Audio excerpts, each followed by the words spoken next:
Tapi persoalan kepada kehidupan, masalah-masalah kehidupan. Ini kajian hakikat kehidupan, tuan. Masalah-masalah kehidupan nak jawab macam mana? Apakah yang dikatakan masalah kehidupan? Dan kita nak kaitkan kehidupan ini menjadi ibadah juga. Ulama mensyaratkan ibadah terbagi kepada dua. Ibadah khusus, ibadah umum. Tajuk ni serius sikit sebenarnya. Sebab bab ujian ni sebenarnya tak ada main-main sebenarnya. Dan kita berada di saat yang kritikal sebenarnya. Bila mana-mana setakat hari ni kalau saya dipanggil mana-mana, saya akan bawa tajuk ni, dan tajuk ni akan dibahas dengan serius sebenarnya. Sebab gagal pada ujian ini akan melibatkan kita, sama ada kita mendapat satu kesan yang cukup besar. Apa dia? Azab atau nikmat. Gagal ujian kehidupan, tuan.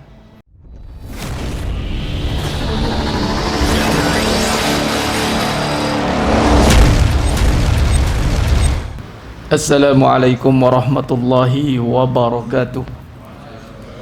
Terima kasih saya ucapkan kepada Tuan Pengurusi Majlis kita tadi. Tak sempat nak perkenalan, minta maaf namanya. Subhanallah. Yang dimuliakan Tuan Imam, Tuan Pengurusi dan seluruh jawatan kuasa Surau Jumaat Al-Muhibbah Mahabbah. Maaf.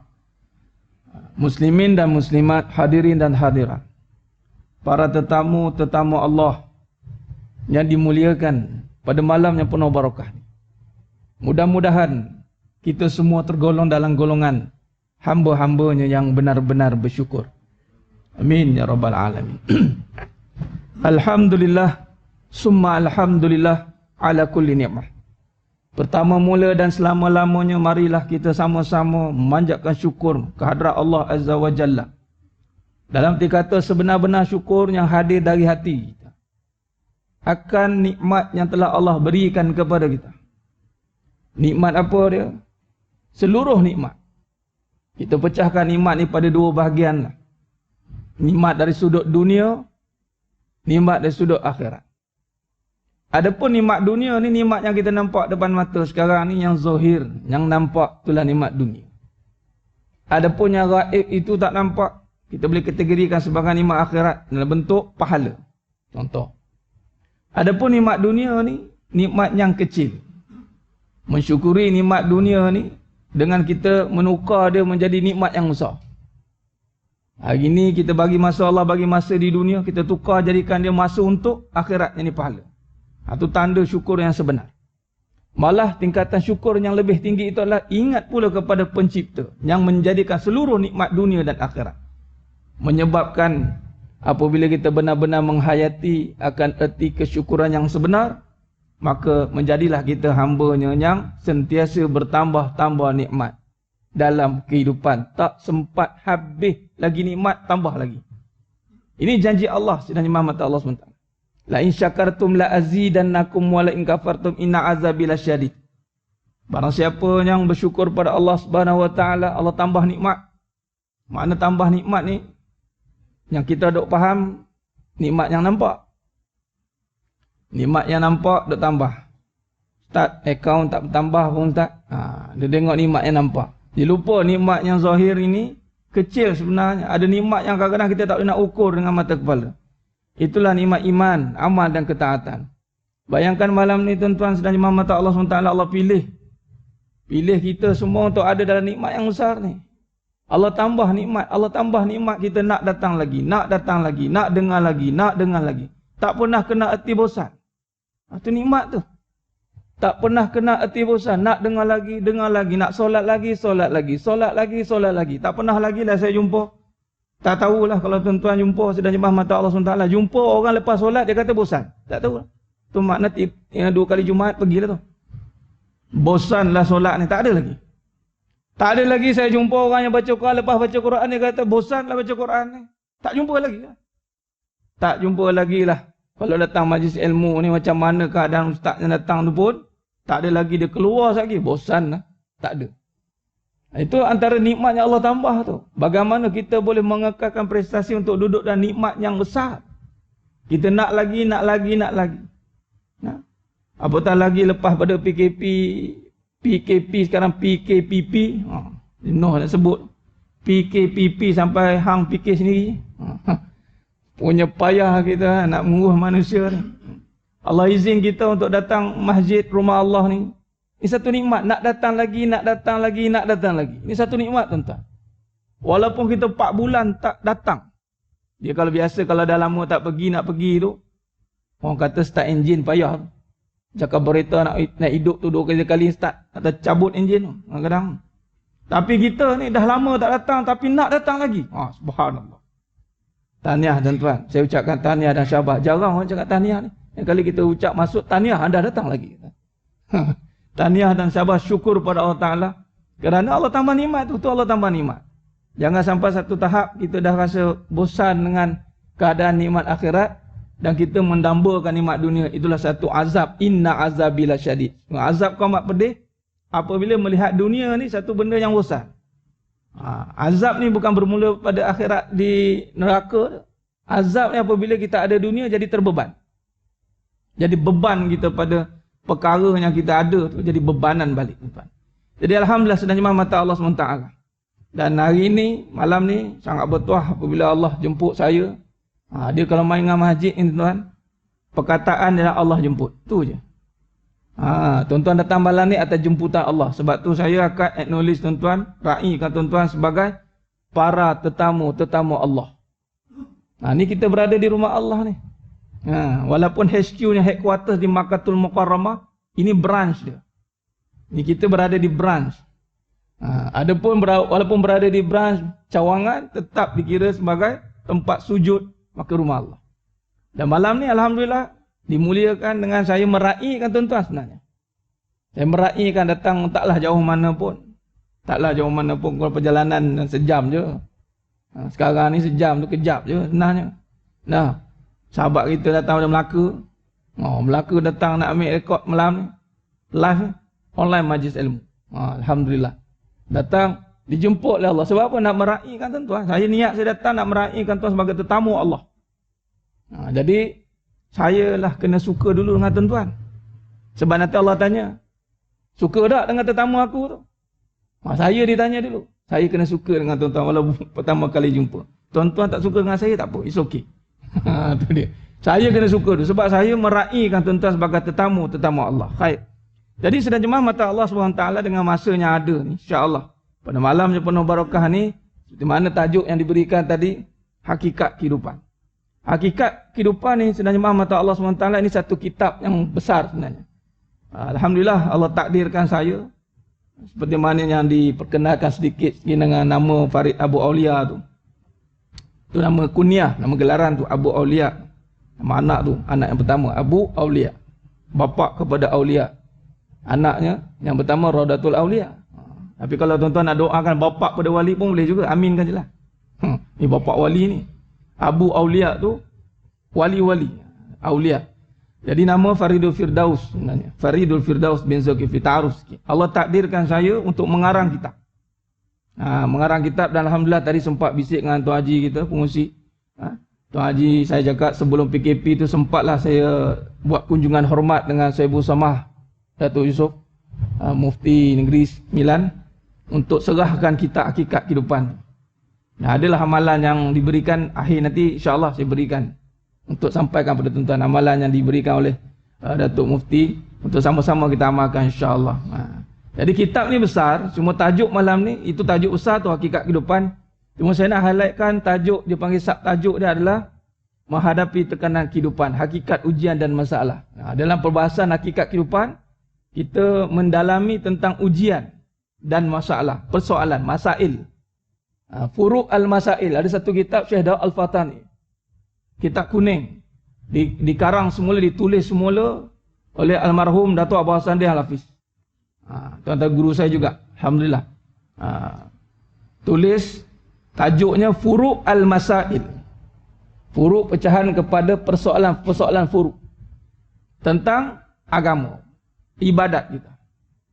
Baik. Tapi sedang jemaah mata Allah SWT. Masalah dalam ibadat seperti perbuatan yang kita nak buat di solat, zakat, puasa, haji dan sebagainya itu, bila kata ada persoalan pada ibadah, kita boleh jawab direct tentang persoalan itu. Tapi persoalan kepada kehidupan, masalah kehidupan. Ini kajian hakikat kehidupan, tuan. Masalah-masalah kehidupan nak jawab macam mana? Apakah yang dikatakan masalah kehidupan? Dan kita nak kaitkan kehidupan ini menjadi ibadah juga. Ulama mensyarahkan ibadah terbagi kepada dua. Ibadah khusus, ibadah umum. Dalam surah Al-Fat ayat 28, Allah berfirman, "Wallazi arsala rasulahu bil huda wa dinil haqq liyuzhirahu 'ala ad-dini kulli wa kafa billahi syahida." Dan Allah SWT mengutuskan Nabi SAW untuk menyampaikan dinil haqq, agama benar, agama yang benar. Din, dalam konteks din, agama ni dia pecah dua. Pertama, agama yang disebut sebagai ibadah khusus. Agama yang khususnya ni, inna dina indallahil Islam. Tu din, disebut agama saja. Kita tak boleh kata begini, agama je, kita banyak agama dan agama kita ni ialah agama lain pun sama dengan kita. Hati-hati jangan sebut gitu. Nanti kan jadi liberal pula, menyamakan atau pluralism. Sebut agama dalam minda kita, dalam kefahaman kita sebagai orang beriman, inna dina indallahil Islam. Sebut agama di Islam. Dan bila sebut Islam, al-Islamu ya'lu wa la yu'la alaih. Tak ada dah lebih tinggi dah. Cuma kita ni nak apply tak apply, itu saja persoalan dia. Islam tu dah berada di tempat yang tinggi, tinggal lagi kita ni nak naik ke arah itu atau tidak. Itu saja. Itu yang pertama. Yang keduanya, din yang kedua yang dimaksud di sini adalah cara hidup. The way of life. Bahasa Jawa tu. The way of life. Baik, bila kata din yang kedua ni, cara hidup ni, ni yang bahaya. Mungkin kita din yang Islam tu, inna dina indallahi Islam, kita cara solat ikut Nabi. Tapi bila mari cara hidup, wa na'udzubillah min zalik, ikut Yahudi. Itu bimbang. Mari datang solat ikut Nabi dah kemar dah, keluar sat lagi dah. Fikir cara Yahudi, cakap cara Yahudi, habis cara hidup semua ikut Yahudi dah. Maka jadilah dia Islam hanya pada IC. Islam hanya pada syariat tapi tidak pada hakikat. Hati-hati. Bimbang-bimbang jadilah kita pada penyakit akhir zaman, ibarat buih di lautan. Kata Nabi SAW. Buih ketika banjir. Akan datang satu zaman yang mana umat Islam ni akan dikerumuni oleh musuh-musuh Islam. Seperti makanan, Nabi kata. Tamsil ni seperti makanan tu, makna tamsilan yang paling dahsyat tu. Sebab makanan tak, orang kata apa? Tak melawat. Dikerumuni makanan, makan kambing golek. Mana ada kambing tu lawan kita balik? Ada? Tak ada. Nak buat kambing golek ke, kambing perap ke, biryani kambing ke, kambing macam-macam kambing lah kita boleh buat. Satu zaman yang mana kita akan dikerumuni oleh musuh-musuh Islam seperti makanan. Cuba tengok sekarang ni. Musuh Islam boleh buat macam-macam yang dia nak, kita seakan-akan tak ada daya nak melawannya. Dan perumpamaan ini sahabat dengar, kenapa ya Rasul, adakah mereka sedikit? Nabi kata apa? Balhum kata Nabi kata banyak. Kasir barhum kasir, ramai. Ramai. Memang sekarang kita ramai. Satu kalau ikut bilangan 1.6 bilion lebih. Lebih kurang lah. Tapi Nabi buat perumpamaan seperti buih. Ni buih ketika banjir. Apa makna buih? Nampak je banyak tapi dalam kosong. Hati-hati. Sebab tu terbinanya pengajian hakikat kehidupan ni. Sebab kemungkinan besar, tuan-tuan, kita mendalami tentang permasalahan agama kita dari sudut syariat perbuatan. Khalas. Rukuk kita, sujud kita, kita boleh nampak dan kita boleh tegur. Yang mana tak betul kita boleh tegur. Tapi dalam kehidupan siapa nak tegur? Cara fikir kita yang kadang-kadang tak ada siapa tahu. Sehingga ujian sampai. Ni yang bahaya. Sebab itulah dalam pecahan ni kita pertama kena faham. Agama ni bukan sekadar terjemahan di masjid saja. Agama ni bukan sekadar terjemahan pada pakaian semata-mata. Tapi agama itu adalah akhlak. Akhlak. Itulah peranan Nabi SAW. Innama bu'istu liutamima makarimal akhlak. Dan kajian hakikat kehidupan ini memang tertegak, terbina dengan asas kajian tentang akhlak Nabi SAW. 4. Siddiq, amanah, fatonah, tabligh. Ni dalam kajian ni dia panggil soft. Siddiq, amanah, fatonah, tabligh. Dalam kaedah metod ataupun kaedah atau kafiat dalam menterjemahkan ataupun mentafsirkan kehidupan adalah bersandarkan akhlak Nabi SAW. Jadi sebenarnya mata Allah SWT bila kata nak kaitkan tentang ujian ni ataupun menghadapi tekanan kehidupan dari sudut yang mana kita nak bincangkan dari sudut kebenaran. Nah, tajuk ni serius sikit sebenarnya sebab bab ujian ni sebenarnya tak ada main-main sebenarnya. Dan kita berada di saat yang kritikal sebenarnya. Bila mana-mana setakat hari ni kalau saya dipanggil mana-mana saya akan bawa tajuk ni dan tajuk ni akan dibahas dengan serius sebenarnya. Sebab gagal pada ujian ini akan melibatkan kita sama ada kita mendapat satu kesan yang cukup besar. Apa dia? Azab atau nikmat. Gagal ujian kehidupan. Dia bukan macam gagal ujian peperiksaan bertulis tu. Gagal ujian kehidupan, maka kita bimbang akan dapat kesan dia. Kesan daripada kegagalan ujian tu baru dapat azab atau nikmat. Baik, jadi sebenarnya mata Allah SWT. Mari kita bincang sedikit dengan masa yang ada ni. Baik. Pertama kita nak faham apakah yang diistilahkan sebagai tekanan ataupun ujian. Ujian ni biasa sebut ujian dia mesti akan kaitkan dengan tekanan. Dia biasa. Sebab tu mana-mana perbahasan ujian. Ni ada ujian ni. Tak ada lagi orang melompat dengan ujian. Tak seronok. Mana ujian? Mana ujian kita tak ada. Ataupun pelajar-pelajar kita kan. Kalau kita tengok macam mana keadaan ujian tu, tengok budak-budak nak ambil periksa macam mana. Tak ada lagi lah orang kata kalau periksa tu kalau boleh dilewatkan lagi. Dia nak macam tu. Dia tak ada kami dah bersedia awalkan. Tak ada lagi. Tak ada lagi orang minta ujian diawalkan. Tak ada lagi. Jadi konsep ujian ni, kaedah ujiannya pertama, kesan ataupun peringkat awal nama ujian. Ujian tu saja membawa satu keadaan tekanan. Tekanan.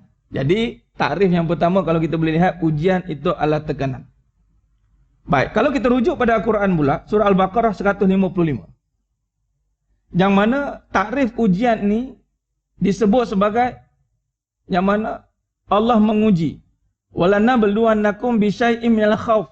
Demi sesungguhnya kami akan menguji kamu dengan perasaan takut. Khauf. Jadi takut ni tekanan tuan. Yang menyebabkan kita ni tak nak ujian cepat sebab dia ada satu lagi keadaan yang Allah kata apa bentuk ujian ataupun apakah keadaan ujian itu. Maka dijawab dalam surah Baqarah 155 ini adalah walanabluwannakum bisyai'im minal khauf. Demi sesungguhnya, mana satu yang kepastian. Kami akan menguji kamu dengan sedikit perasaan takut. Sedikit je. Allah tak uji banyak. Tapi sedikit tu tuan-tuan, kalau tak boleh dijawab, nyanyi. Tentang apa ketakutan itu? Maka ketakutan itu akan dinisbahkan dengan khauf wal ju'. Ini kita pecahkan terus. Wa naqsim minal amwali wal anfusi was samarat. Wa basyiris sabirin. Yakni perasaan takut dengan merasai kelaparan, ju'. Takut tak cukup makan. Biasa.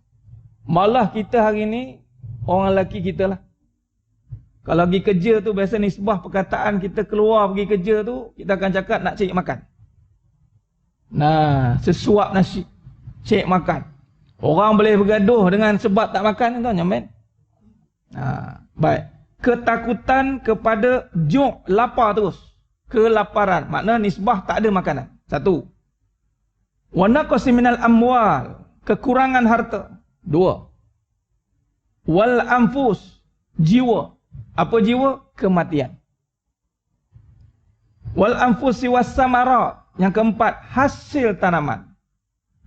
Dan ditutup dengan wabasyiris sabirin, kabarkan berita gembira bagi orang yang sabar. Nampak? Dia peringkat atas tu dengar bunyi macam ya Allah, takutnya, tapi ujung dia gembira. Apa yang Allah nak cuba sampaikan? Apa hakikat dia? Apa sebenarnya ni apa? Baik. Maka sebenarnya mata Allah SWT, bila kalau kita lihat ujian itu adalah satu keadaan yang dinamakan ketakutan. Jadi kita boleh nisbahkan. Ujian itu takut. Itu je. Ujian apa takut? Takut tak cukup makan, takut tak cukup duit, takut dengan mati, takut tanaman tak jadi. Semua takut. Lelah sekali. Hidup ini adalah satu ketakutan. Itu je. Dan Sekiranya ketakutan ini tidak dijawab dengan baik dengan ibadah. Ni kaedah ni tuan. Ni saya kena ringkas-ringkas ni. Dah habis dah. PKP. Dia isyak kita berhenti. InsyaAllah 10 minit lepas tu sambung sikit kan. Boleh. Dia bagus ni kita buat satu siri nanti insyaAllah. Allah izinkan buat. Kita buat 1 jam. Ataupun 1 jam setengah ke 2 jam ke. Kita nak kaji detail sikit tuan. Sebab tuan-tuan sidang jemaah mata Allah SWT. Bila dikaji kan Allah suruh. Yatafakkarun fikir. Sebab ujian ni dia ada soalan bocor dan jawapan bocor. Allahu Akbar. Dan kita tak boleh jawab ujian ni sebab tak diterangkan tentang ujian. Tak di-explain. Kita disuruh terima je lah. Sabar lah. Saya kena ujian. Sabar je lah. Kita sabar katanya. Geram betul. Aku yang kena bukan kau. Lala sekali orang tak suka tinggalkan agama. Ramai. Ketika ni takdir Allah lah. Dengan izin Allah. Alhamdulillah. Ada beberapa yang inbox saya lah. Tanya. 2 orang yang datang bertanya tu mengalami tekanan kehidupan cukup dahsyat sehingga menyebabkan dia nak bunuh diri. Banyak kali nak bunuh diri, bayangkan. Orang kita. Ada satu kes tu saya didatangi oleh seorang pelajar umur 19 tahun. Cubaan bunuh diri tu berkali-kali, tak mati-mati. Dia ingat dia gamaknya yang nak bunuh, ajar kat tangan dia. 19 tahun. Ketika dia upload video tu, orang komen bawah tu menyaut. Saya pun pernah nak bunuh diri. Saya pun. La ilaha illallah, ramai. Nampak? Sebab dia begini tuan-tuan. Ujian ni takut. Kita dah bahaskan. Terus kita terus pergi topik terus. Ujian ni satu ketakutan. Ketakutan, kalau tak tahu apa benda yang ditakutkan, dia akan jadi benda yang merosakkan. Tak tahu, ketakutan yang tak dasar.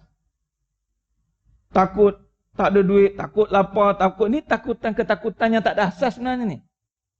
Kalau kita terus takut kepada perkara itu, maka ketakutan ini akan menyebabkan dia hilang pertimbangan dalam kehidupan. Dia akan bunuh diri. Allah uji dia lapar, cari-cari tak jumpa, dia takut lala sekali, tak dia bunuh diri, dia bunuh orang. Simple. Dia geramnya pasal. Wa naqsi minal amwal, takut tak ada duit. Takut tak ada harta. Diingatkan datang masjid dah takut dah. Rupanya tak juga, dia tabung-tabung dah angkat sekali. Dia tak kira dah. Ketakutan ini tuan-tuan kalau tidak dirawat, Allah. Dan masalah hari ini yang melanda adalah ketakutan tidak dirawat dengan baik. Itu je. Dan nak menyelesaikan isu takut ni, tiada lain yang boleh menghilangkan ketakutan. Melainkan siapa yang mencipta ketakutan. Sebab datangnya ketakutan ini dari Allah. Cuba kita lihat tadi ayat tadi. Walana beluwannakum bisyai'im minal khauf. Kami akan menguji kamu dengan perasaan takut. Perasaan, bila sebut perasaan takut, bukannya kita buat. Perasaan ni, perasaan, rasa. Dari berdua perkataan, perasaan dengan rasa. Perasaan sedih, dia bukan buat-buat. Dia ada yang menjadikan. Malah semua perkara, kalau kita lihat pada diri kita ni pun Allah jadikan zahir, batin. Maka apabila kita nak menyelesaikan isu ketakutan ini, kita pertama kena tahu dari mana datang ketakutan. Bukan datang dari kelaparan. Bukan datang sebab lapar, bukan datang sebab tak ada duit, bukan sebab ujian kematian, bukan. Yang mana tadi kalau kita lihat tentang harta benda, wa naqsi minal amwali wal anfus ni, jiwa ni, ujian mati ni. Satu zaman yang tadi hadis tadi adalah wa karahiyatul maut, benci kepada kematian, takut kepada kematian. Itu membahaya. Tajuk-tajuk ini hanya penyebab. Penyebab untuk melihat takut kita ni disusun dengan baik atau tidak. Itu maksud dia. Contoh tadi. Allah uji lapar. Allah uji kurang harta. Allah uji tentang kematian. Allah uji tentang kurang hasil tanaman. Cuba lihat. Wabasyiris sabirin. Kabarkan berita gembira bagi orang yang sabar. Untuk jawab takut ni, dia kena selesaikan takut tu dulu. Dan ujian ini juga, kalau kita lihat, dalam surah Al-Baqarah 156. Yang pertama, bila kita dah tahu apakah yang menyebabkan kita hari ini dalam tekanan itu, ketakutan, maka dijawab dengan surah Al-Baqarah 156. Yang ni, yang biasa kita dengar, selalu sebut. Dan biasa duk nampak sangat dengan tulisan tu. Apa dia? Alladzina iza asabathum musibah qalu inna lillah wa inna ilaihi raji'un. Biasanya kalimah tu kita nampak kabin jenazah ya.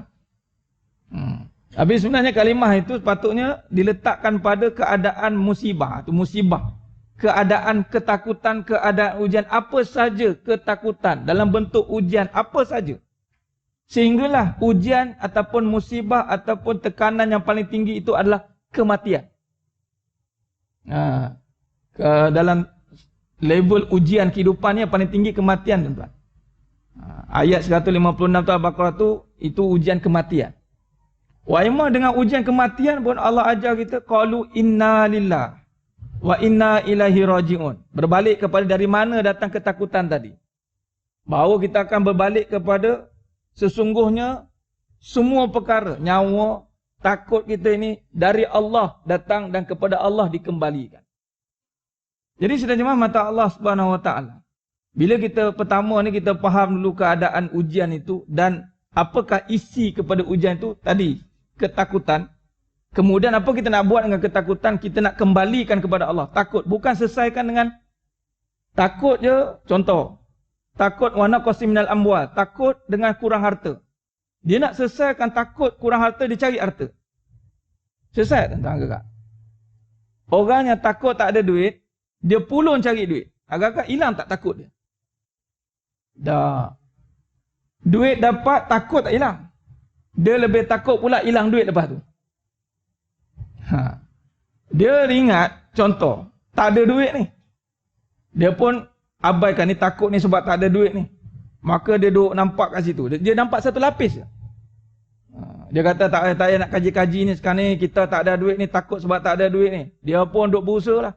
Dia berusaha siang malam, pagi petang, mungkin kuliah dia kadang-kadang jarang-jarang. Dia tak mau dengar penjelasan apa tentang dalaman ni, tak mau. Dia tahu, aku sedang takut sebab tak ada duit. Maka dia cari duit. Allah uji dia.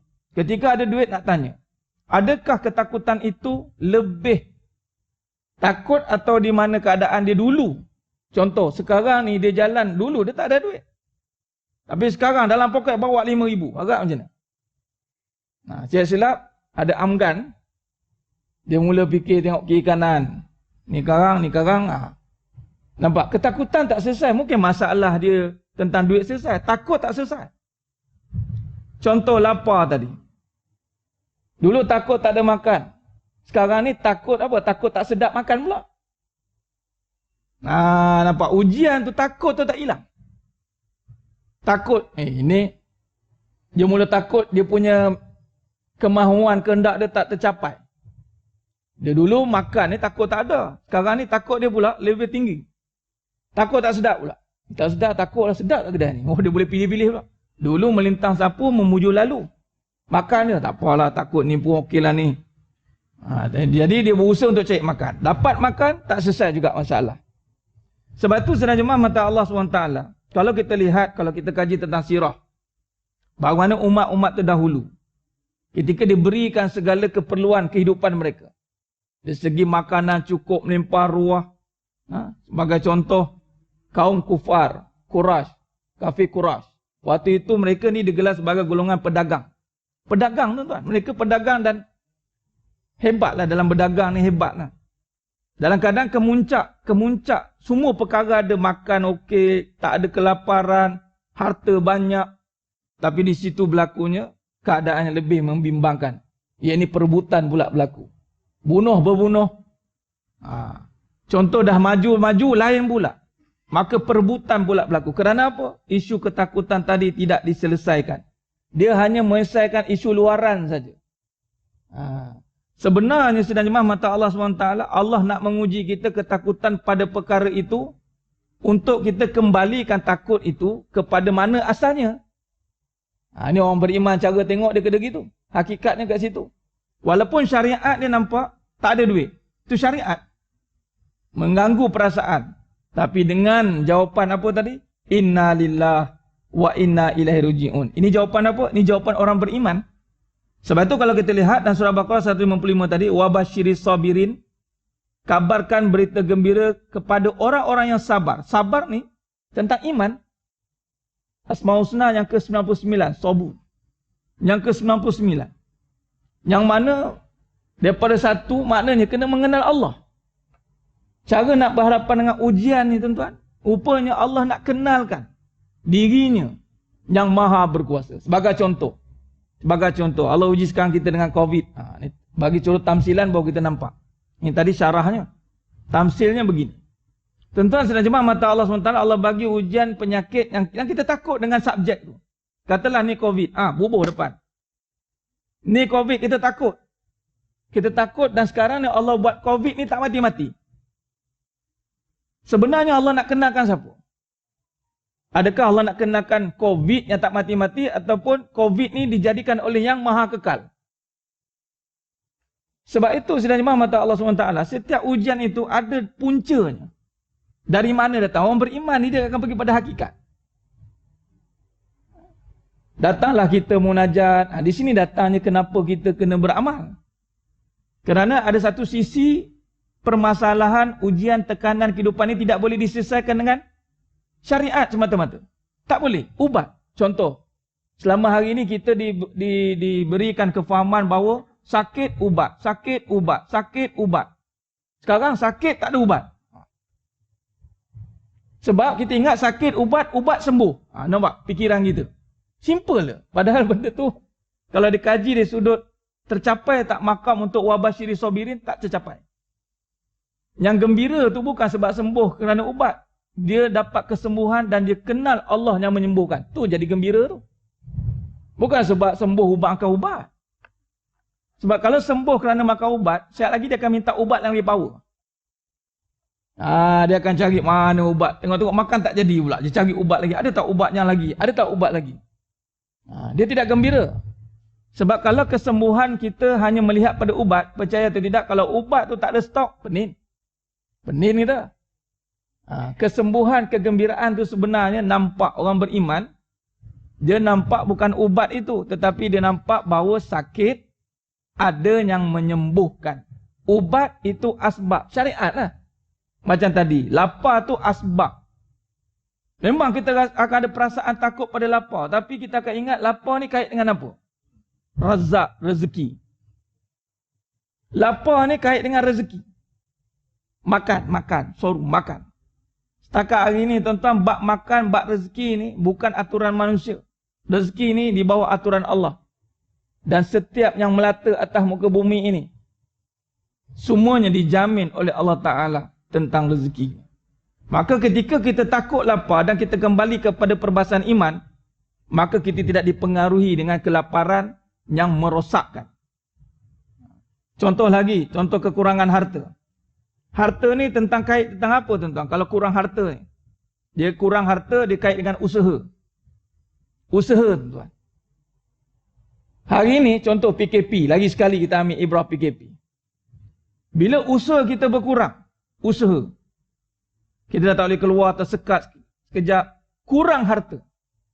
Tetapi adakah kurang rezeki? Ini kena faham. Adakah kurang harta tu kurang rezeki? Ataupun adakah kurang harta akhirnya kurang kaya? Apa maksud kurang kaya? Adakah kekayaan Allah tu berkurang kerana kurang harta? Ni ujian-ujian dia bukan sekadar kita tak apa hadapi saja. Tidak tuan-tuan. Sebab tu kadang-kadang masalah ni kita nampak macam tak kena ni kerana kita tak melaluinya. Tapi ada orang dia begitu struggle nak melaluinya. Dan tuan-tuan sedang jemaah mata Allah SWT yang hadir malam ni secara tidak langsung, tuan-tuan sedang berada pada menyelamatkan diri pada ujian ini. Semua tajuk ni. Apa dia? Allah sendiri cabutkan ketakutan tuan-tuan. Tak sedar, cabut, hilang. Dalil surah Taubah ayat 18. Innama ya'muru masajidallahi man amana billah wal yaumil akhir wa aqama shalah wa atuz zakah wa lam yakhsha illallah. Orang yang hanya saja yang mengimarahkan rumah Allah, yang beriman kepada Allah, hari akhirat, menunaikan zakat, lakukan suruhan Allah semua dan tiada ketakutan, walam yakhsha illallah. Secara tidak langsung tuan-tuan, kita ulang-alik datang masjid ni adalah untuk Allah cabutkan ketakutan pada ujian. Sebab tu kenapa kita okey? Bukan sebab kita okey, sebab Allah cabut takut lah. Tanpa sedar. Berapa ramai ketika umur. Setiap umur ni ada ujian ketakutan masing-masing. Yang muda dengan cara takut muda. Yang berusia dengan takut yang berusia. Yang berusia takut dengan keadaan cucu lah, anak masa depan lah macam mana. Tapi cuba perhati. Kalau betul gerak pergi ke masjid tu betul niatnya. Kalau sembang dengan betul-betul orang yang ikhlas istiqamah pergi masjid. Cuba bincang. InsyaAllah. Allah bantu. Dia cakap elok. Berbeza dengan orang yang tidak bawa diri kepada masjid. Beza. Sebab masjid memang Allah cabut takut terus. Takut tu ada, tapi Allah cabut. Ini terus pada solusi lah. Jadi sebenarnya mata Allah SWT. Jadi menghadapi ujian kehidupan ini, pertama kita kena berurusan dengan ketakutan dulu. Ini kesimpulan dia tuan. Untuk menghadapi ujian ketakutan ini, bukan selesaikan masalah tak ada duit tu. Sekarang ni nak selesaikan masalah jangan takut tak ada duit. Tu ayat dia. Kalau kita duk biarkan takut, sebab takut ni memang perasaan, memang Allah biarkan. Kalau kita biarkan takut tak ada duit, kita jawab dengan duit juga. Allah kata biar, pergi. Allah serahkan pada duit dah. Takut tak ada ubat, Allah serah pada ubat. Sekarang ni Allah uji COVID, tak ada ubat. Belum jumpa ubat lagi. Kalau kita hari ni tak ada iman tuan-tuan, Allah. Rasa tak keluar rumah kita. Tak keluar rumah kita. Bayangkan penyakit yang tak nampak. Tak nampak. Macam mana kita nak yakin dengan apa tuan? Ada sekadar yakin dengan penutup muka, itu sekadar langkah berjaga-jaga. Sekadar yakin dengan antibakterial ini, adakah betul kita buat tadi? Adakah kita boleh jaga sepenuhnya? Dah. Yang membuat kita boleh datang malam ni okey relax walaupun keadaan tengah tahu biru ni. Tahu biru lah sebenarnya. Iman. Sebab kita yakin bismillahilladzi la yadurru. Tu kuat sikit tu la yadurru. Bukannya COVID bagi mudarat, Allah bagi mudarat. Walaupun COVID itu boleh mendatangkan penyakit itu, tetapi yang izinkan mudarat itu adalah kerana Allah, bukan kerana COVID. COVID itu syariat, sama dengan duit. Kenapa ada setengah orang bila dia tak ada duit dia relax? Ini dibuktikan tuan-tuan dengan Sayyidina Abu Bakar Siddiq radhiyallahu an. Licin sedekah, licin tuan. Dan Nabi tak marah pun. Kalau ikutkan, takutlah Sayyidina Abu Bakar Siddiq radhiyallahu an. Manusia biasa juga.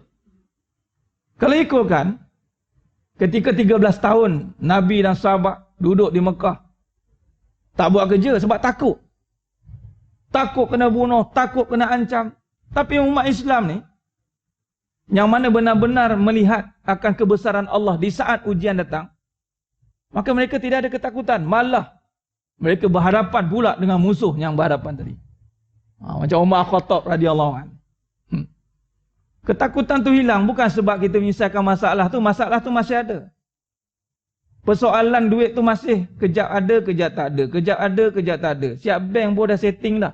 Maaf, baki tidak mencukupi. Kita pun dah jadi orang pemaaf dah. Saya maafkan.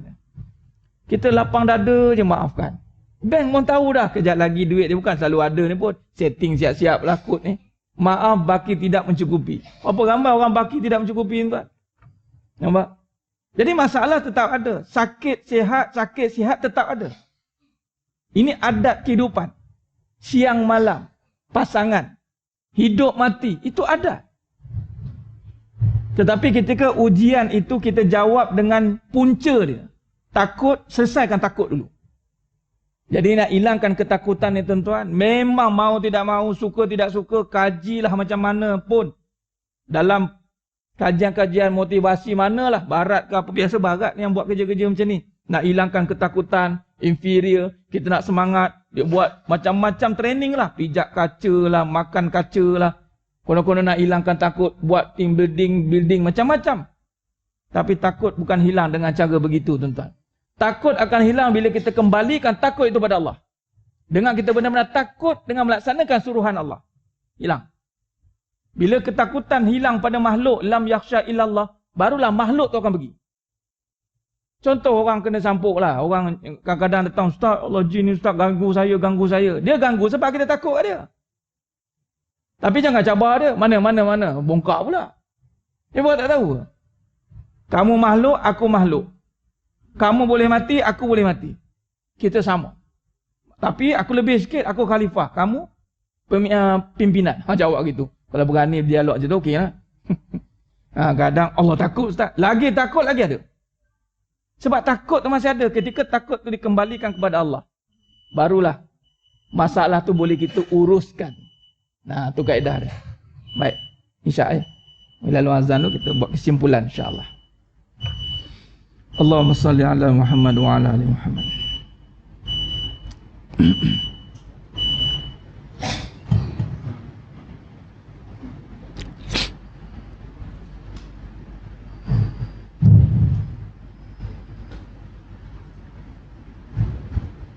Allahu Akbar,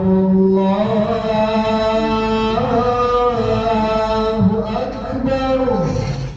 Allah. Allahu Akbar,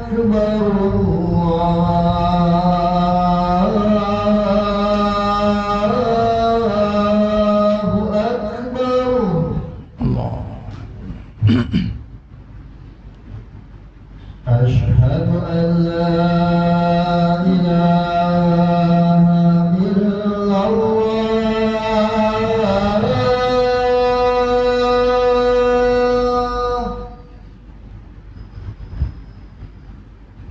Asyhadu an la ilaha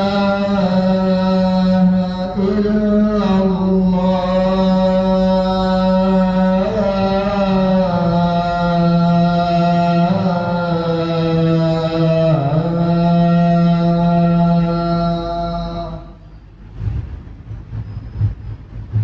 Asyhadu anna Muhammadar Rasulullah.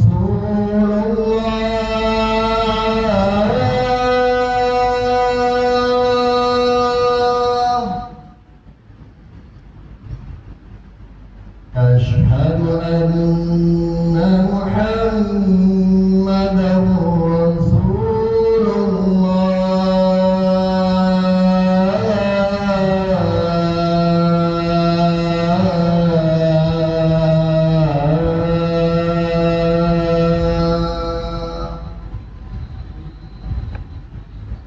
Hayya 'alal salah.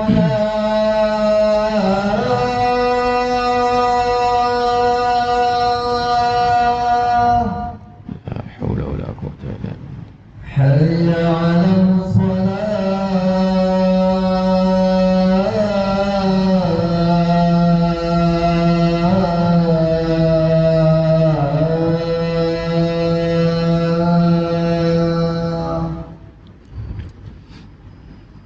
Hayya 'alal falah.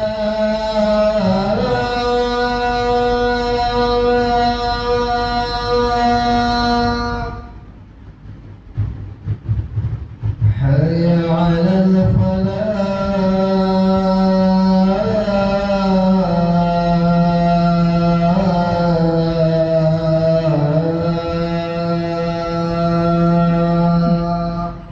La haula wala quwwata illa billah. Allahu Akbar,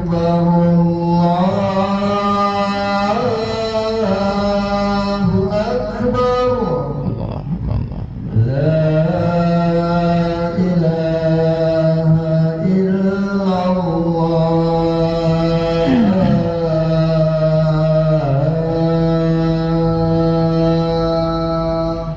La ilaha illallah. Allahumma rabb hadhihi da'wah wa ba'as maqama mahmud innaka la tukhliful mi'ad.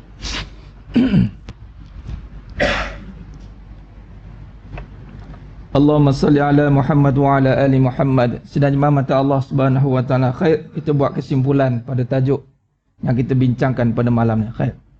Baik, kesimpulan yang kita nak bincangkan pada malam ni tuan-tuan, pertama kita dah kena pasti ujian. Takrif yang sebenar dan sebesar-besarnya ujian itu adalah ketakutan. Besar kecil takut tu tergantung tahap keimanan dia. Dan dua perkara kita kena faham di sini. Pertama, Allah uji kita dengan perkara yang berlaku pada dunia. Itu syariat dunia. Itu asbab nak timbulkan takut. Sebab sekarang tak takut apa. Berani. Takbir. Allah. Sekali keluar, diuji. Melompat. Keluar tu takut tu. Contoh. Takut ni tak keluar selagi tak ada syariat yang sampai tu. Dia kena ada syariat. Dia mesti ada. Macam sakit, datang. Tu syariat. Duit, syariat. Makan, syariat. Syariat akan sampai. Syariat untuk menguji hakikat. Apa yang ada dalam hati. Makna kata di sini yang pertama kita kena faham. Di saat ujian itu datang. Untuk apa ujian itu datang? Untuk menguji tahap keimanan kita. Sebab takut ni dalam perbahasan kata Imam Ghazali rahimahullah, takut ini bermulanya perbincangan tentang iman. Khauf. Ana akhafullah. Takut ni bermula dengan apabila kita benar-benar kembalikan kepada Allah. Dan sudah pasti duit, sihat, sakit, dunia ni milik Allah. Kalau kita takut tak ada duit, sujud pada Allah. Bukan sujud pada duit. Takut sangat tak ada duit, sujudlah pada Allah. Ya Allah, aku takut tak ada duit, tapi takut ni datang daripada Engkau. Jangan bagi aku takut dengan duit, ya Allah. Ini doa begitu. Tapi sekarang orang tak fikir benda tu lah. Yang fikir duit dulu. Nanti hilanglah takut tu. Tak hilang juga. Contoh. Ya Allah, sakit ni datang pada Engkau, ya Allah. Kau angkat ketakutan pada sakit ni. Aku tak nak takut pada sakit ni. Dengan ilmu lah. Sebab tu sedang jemaah mata Allah SWT kalam tadi istirja. Inna lillahi wa inna ilaihi raji'un. Untuk kita nak kembalikan ketakutan tu dulu. Sebab masalah kita kena selesaikan. Masalah tu pada side kita sebagai hamba. Hamba kena buat. Dia tak ada duit tiba-tiba, ya Allah aku harapkan pada Engkau, ya kedebok duit datang. Tak ada. Dia tetap kita kena ada ikhtiar tu. Melainkan ada setengah-setengahnya Allah izinkan lah. Karomah-karomah tertentu, insyaAllah. Cuma nak beritahu masalah tetap ada, tapi nak selesaikan dulu ibu dia. Ni takut ni. Sebab takut ni tuan-tuan, contoh kita dulu tak ada duit, tapi takut masih ada. Apa beza dia? Dulu takut tak ada duit, sekarang takut ada duit pula. Apa beza dia? Hidup macam tu tuan. Dulu takut tak ada duit, sekarang takut habis duit pula. Orang Jawa kata cannot brain. Tak boleh fikir. Malah takut tak ada habis duit lebih bahaya daripada takut tak ada duit dulu. Sebab kurang-kurang tengah tak ada duit dah biasa tengah tak ada. Ni dah pegang dah biasa ada ni tiba-tiba tak ada. Allah. Tu. Jadi takut tadi tu kita nak kembalikan kepada Allah Subhanahu Wa Taala. Jadi maknanya di sini, kalau kita rujuk kesimpulan di sini dalam surah Al-Baqarah ayat 62. Surah Al-Baqarah 62 ni jawapan kepada ketakutan, tuan. Kenapa ketakutan mesti dijawab dengan keimanan? Kerana ketakutan itu akan dicabut oleh Allah dengan amalan. Allah kata dalam surah Al-Baqarah 62, innal ladzina amanu wal ladzina hadu wan nasara was-sabiina man amana billahi wal yaumil akhir wa amilus solihat falahum ajruhum inda rabbihim wala khaufun alaihim wala hum yahzanun.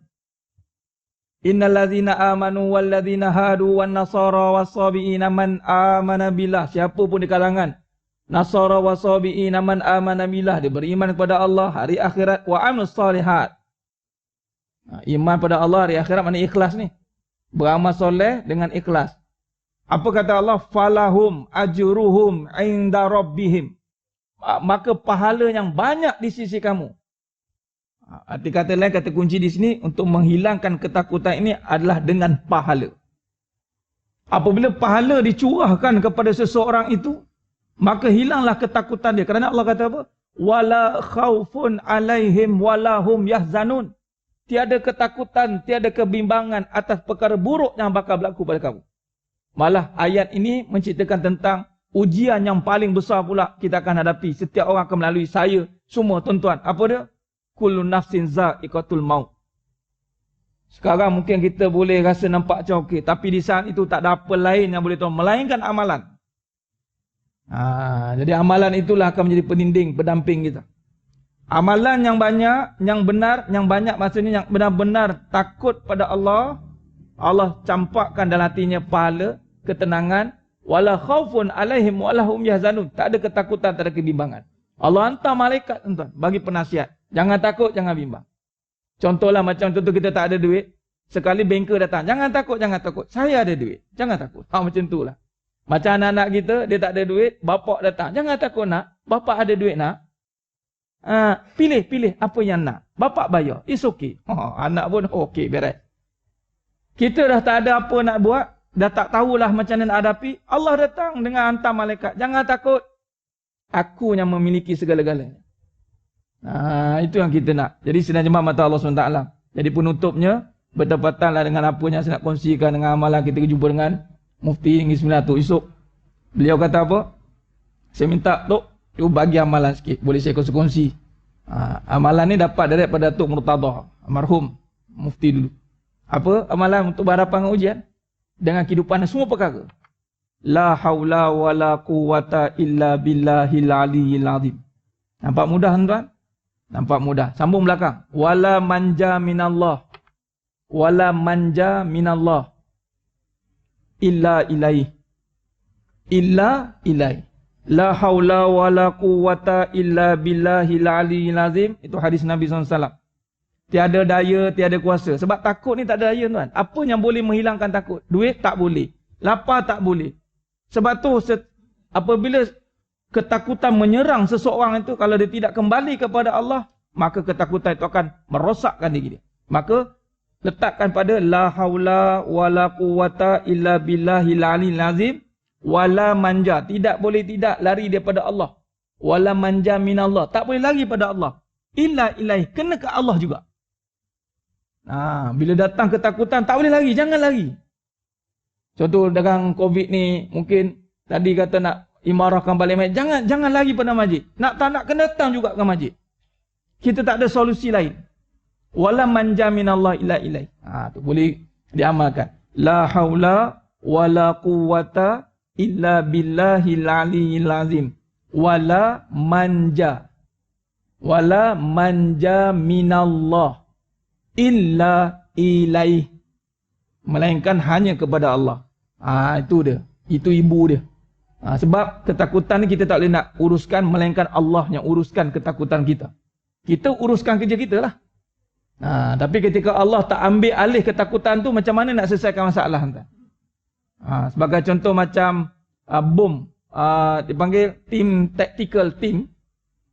Dia kena tak ada takut. Kalau dia takut, ni ada bom ni. Team tactical team, dia takut. Kita lagi, dia pun lagi. Pertama sekali kena hilangkan takut. Ni maksudnya dengan teknikal. Dia tak boleh takut dengan bom tu. Dia kena hadapi. Begitulah orang beriman, dia tidak boleh takut dengan masalah. Dia kena hadapi. Tak ada duit, jangan takut tak ada duit. Sakit, jangan takut dengan sakit. Hadapi kesakitan. Dengan apa? Cari ikhtiar. Ubat, cari ubat. Dengan Allah, jangan tinggal. Wala manja minallah. Tidak boleh, tidak. Mesti dengan Allah. Itu dia kaedah dia. Jadi cukup setakat itulah perbincangan kita pada malam yang penuh barakah ni. Kalau ikutkan banyak lagi kita nak bincang ni. Tapi paksa saya ringkaskan, pendek-pendekkan perbahasan ini. Mudah-mudahan itulah tadi, ujian itu ketakutan, selesaikan takut itu. Tidak akan selesai masalah kita selagi mana masih ada takut. Jadi takut tu kena diselesaikan dengan amalan. Istiqomahlah tuan-tuan yang datang. Alhamdulillah saya sangat seronok tengok amal malam ni. Alhamdulillah, tahniah dan syabas lagi sekali. Kerana inilah satu-satunya dan satu-satunya cara untuk hilangkan ketakutan yang ada dalam hati kita. Supaya kita boleh berhadapan dengan masalah kehidupan dan masalah kematian nanti, insyaAllah. Jadi lagi sekali, saya ucapkan terima kasih kepada pihak pengusaha semua yang sudi menjemput saya pada malam ni. Dan mohon maaf di atas segala kekurangan dalam penyampaian, terkasar bahasa ke, terkurang bicara saya. Mudah-mudahan Allah Ta'ala sajalah yang boleh menyempurnakan perbincangan kita pada malamnya penuh barakah ni. InsyaAllah, ketemu lagi insyaAllah akan datang jika diizinkan Allah. Kita buatlah satu syarat lebih panjang sikit untuk kaji tentang ujian ni juga insyaAllah. Jadi cukup setakat itu. Aqulu qouli hadza wa astaghfirullahalazim li wa lakum wa bila taufiq wal hidayah. Wassalamualaikum warahmatullahi wabarakatuh.